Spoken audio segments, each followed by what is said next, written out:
let's move on to the third theme, which is all about the nervous system. And it's a big topic for me with my clients.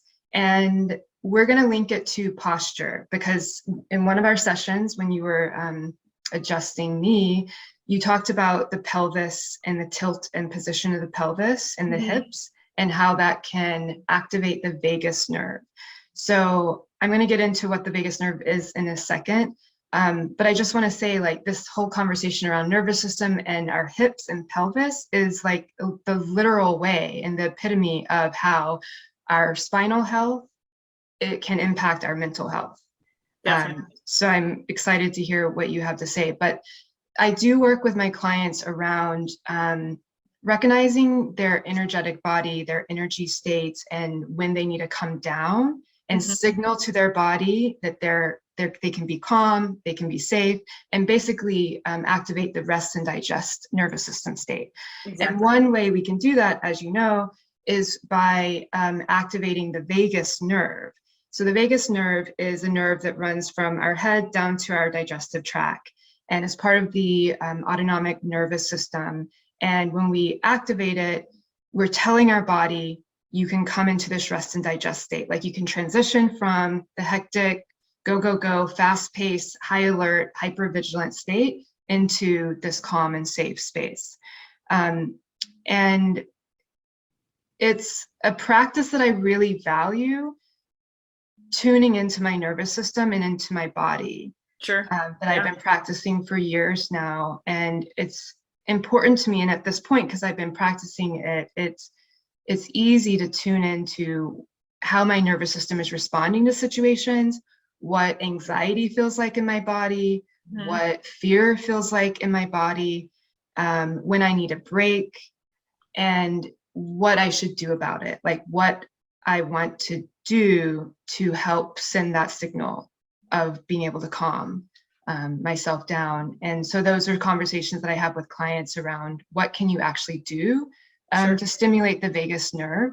And there's a lot of things. Humming is one of them, and that's what I'll share today, where you just hum underneath your breath, but it's the humming down here that can activate the vagus nerve and have a calming effect on us. But I'm curious, from your perspective, what's going on with posture and the nervous system, and how is the pelvis affecting the vagus nerve?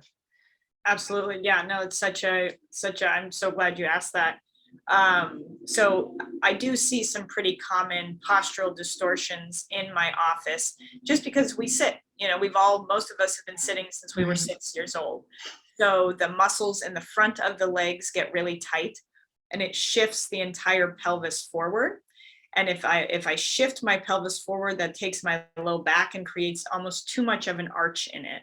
So if that structure, right, if the pelvis, which I really describe as kind of like the home of your physical body, if that's shifting forward, and then the lower spine, lumbar spine, is also going into that, what is called a hyperlordosis, or too much of a curvature forward, that's going to take my whole body and move it forward.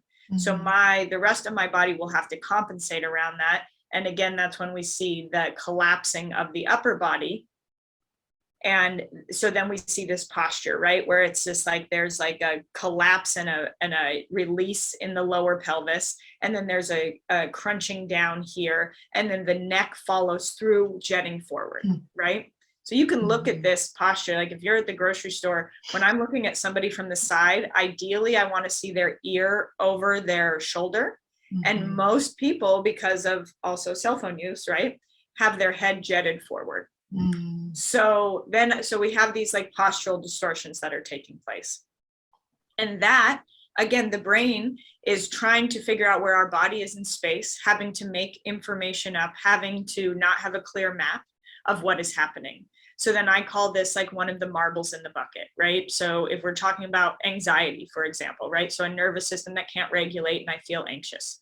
The way that I see anxiety in my practice is like we have a bucket with water in it, and we're putting marbles in it, and that water is rising and rising all of a sudden until it overflows. So we have to figure out a person's specific, how we take some marbles out of the bucket so their nervous system can regulate again.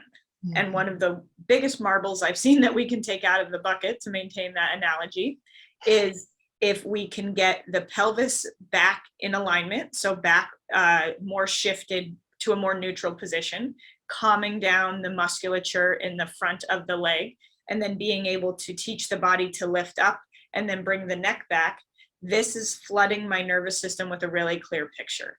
But if I don't have a clear picture, then the brain starts making it up. Well, if the brain is monitoring, everything from my hydration levels to my connection with my partner to am I getting my food needs met, that all of a sudden we go into overload.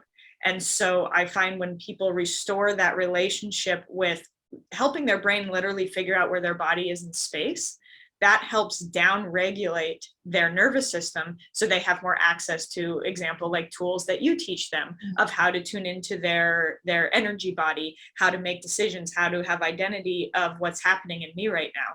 But if the nervous system is on high alert because my neck is jetted out and I don't have as much range of motion through here, and if we go back to our primal brain, right, my body wants to be able to make sure that I could run away from a tiger and I could turn my head really quickly to see if that tiger's coming. Well, if my neck hurts and my low back hurts, I'm not going to be able to run away from this tiger, right? So my primal brain, the lizard brain, the deepest part of our brain, is on high alert. And if my lizard brain is on high alert, everything else is on high alert. And especially as like women who have so much going on, I recognize that they don't realize that they're on high alert, but their body does. Right. And that's where these tools come into place of like, how do we restart and re-educate the body to create safety from our most primal form. Right. And so if the pelvis is out of alignment, your leg muscles aren't going to work as well as they can. This is going to stress the brain out. And then also, to talk about the vagus nerve, it's like, if my rib cage is collapsed and I know the vagus nerve travels from my brain down my rib cage to my digestive tract, this is just a structural thing, right? Like a nerve is going to be able to communicate in a more open environment versus a collapsed environment, right? So that's where I see all of that coming into play with my work. I know, right? Primal Brain is so fascinating. It's so powerful what you're talking about. I mean, even as we're talking, I'm always like this when I'm with my clients because I'm leaning in and I'm engaged, but I can tell a difference in my breathing when I'm like this versus when I'm open.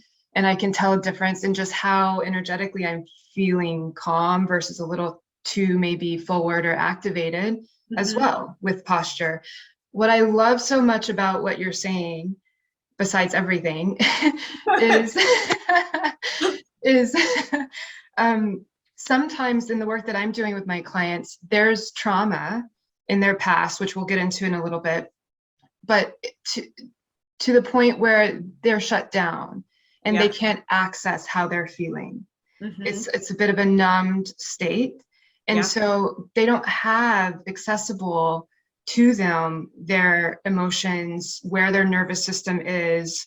And so it might be a helpful way for them to access emotions through posture. It might feel, for some people, a little safer, a little more neutral, a little less loaded, a little less like emotional, to just start checking in and getting curious about what is my neck doing? What is my rib cage doing? So that's why I think it's so powerful, because it might be a backdoor entrance to accessing more of ourselves and becoming more of a friend and compassionate towards ourselves when we would otherwise be judgmental or critical. Absolutely. Yeah, no, it's such a beautiful link because, structure, like where is my rib cage feels a lot safer than where am I holding my grief from my childhood, right?